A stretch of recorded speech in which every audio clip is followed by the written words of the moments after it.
The Desire of Ages, God with Us. Chapter 1, Part 2.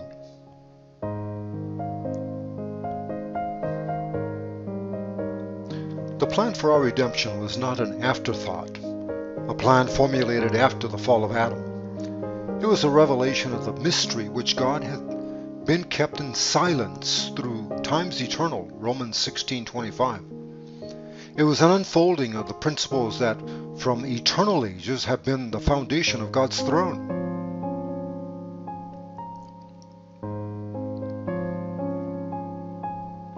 From the beginning, God and Christ knew of the apostasy of Satan and of the fall of man through the deceptive power of the apostate.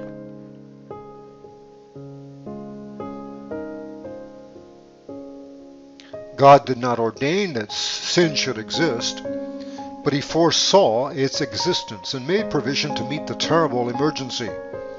So great was his love for the world that he covenanted to give his only begotten Son, that whosoever believeth in him should not perish but have everlasting life. John 3:16.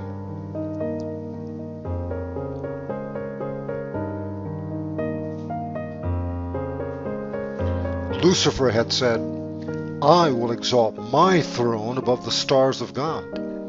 I will be like the Most High."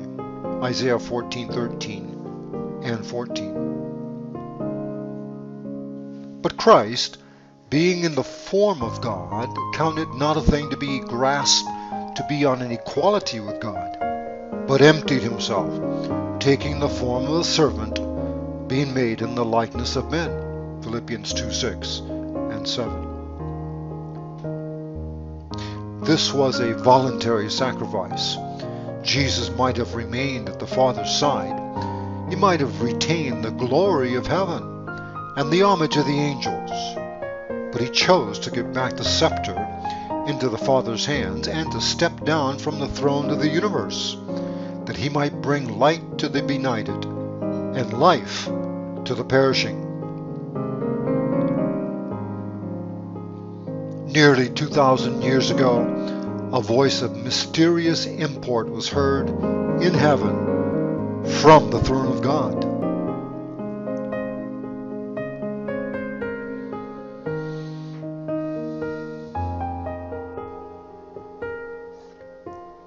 Lo, I come, sacrifice and offering thou wouldest not, but a body hast thou prepared me. Lo, I come. In the volume of the book it is written of me to do thy will, O God. Hebrews 10:5-7. In these words is announced the fulfillment of the purpose that had been hidden from eternal ages. Christ was about to visit our world and to become incarnate. He says, "A body hast thou prepared me."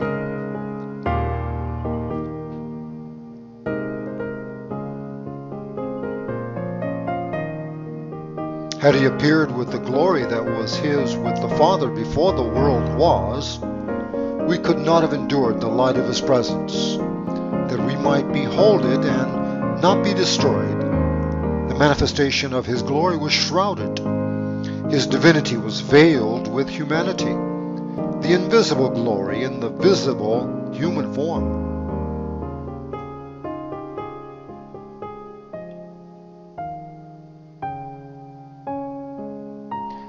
This great purpose had been shadowed forth in types and symbols. The burning bush in which Christ appeared to Moses revealed God. The symbol chosen for the representation of the deity was a lowly shrub that seemingly had no attractions. This enshrined the infinite. The all-merciful God shrouded his glory in a most humble type, that Moses could look upon it and live.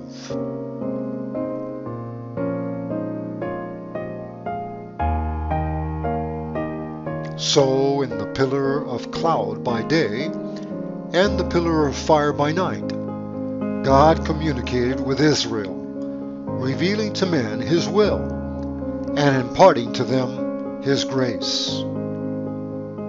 God's glory was subdued, and his majesty veiled, that the weak vision of finite man might behold it.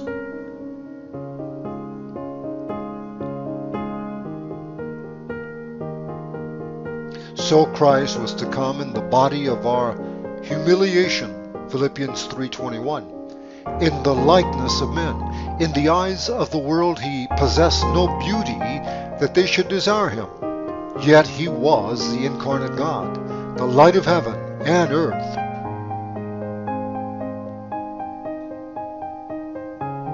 His glory was veiled. His greatness and majesty were hidden, that he might draw near to sorrowful, tempted men. God commanded Moses for Israel, "Let them make me a sanctuary, that I may dwell among them," Exodus 25:8. And he abode in the sanctuary, in the midst of his people. Through all their weary wandering in the desert, the symbol of his presence was with them.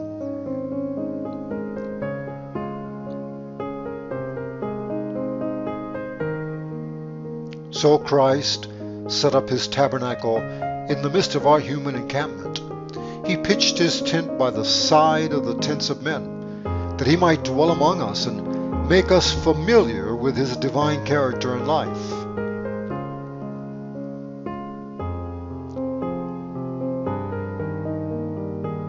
The Word became flesh and tabernacled among us, and we beheld his glory, glory as of the only begotten from the Father, full of grace and truth. John 1:14.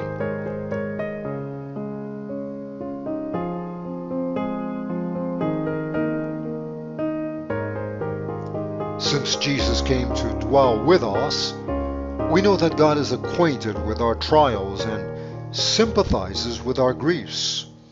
Every son and daughter of Adam may understand that our Creator is the friend of sinners. For in every doctrine of grace, every promise of joy, every deed of love, every divine attraction presented in the Savior's life on earth, we see God with us.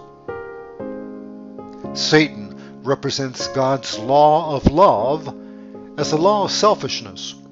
He declares that it is impossible for us to obey its precepts. The fall of our first parents, with all the woe that has resulted, he charges upon the Creator, leading men to look upon God as the author of sin and suffering and death.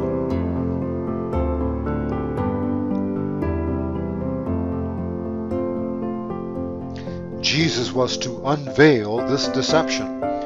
As one of us, he was to give an example of obedience. For this he took upon himself our nature and passed through our experiences. In all things it behooved him to be made like unto his brethren. Hebrews 2, verse 17. If we had to bear anything which Jesus did not endure, then upon this point Satan would represent the power of God as insufficient for us. Therefore Jesus was in all points tempted like as we are. Hebrews 4:15. He endured every trial to which we are subject, and he exercised in his own behalf no power that is not freely offered to us.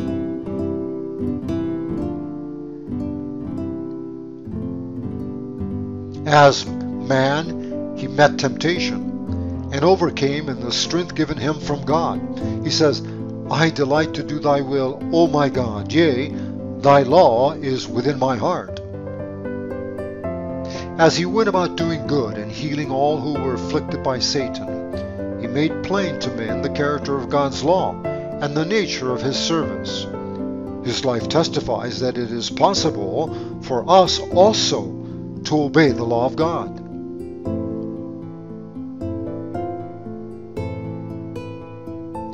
By his humanity, Christ touched humanity. By his divinity, he lays hold upon the throne of God. As the Son of Man, he gave us an example of obedience. As the Son of God, he gives us power to obey. It was Christ who from the bush on Mount Horeb spoke to Moses, saying, I am that I am. Thus shalt thou say unto the children of Israel, I am hath sent me unto you. Exodus 3:14. This was the pledge of Israel's deliverance. So when he came in the likeness of men, he declared himself the I am. The child of Bethlehem, the meek and lowly Savior, is God manifest in the flesh. 1 Timothy 3:16. And to us he says, I am the good shepherd. I am the living bread. I am the way, the truth, and the life. All power is given unto me in heaven and in earth. I am the assurance of every promise. I am. Be not afraid. God with us is the surety of our deliverance from sin, the assurance of our power to obey the law of heaven. The Desire of Ages, a chosen people, continued in part 3 of chapter 1.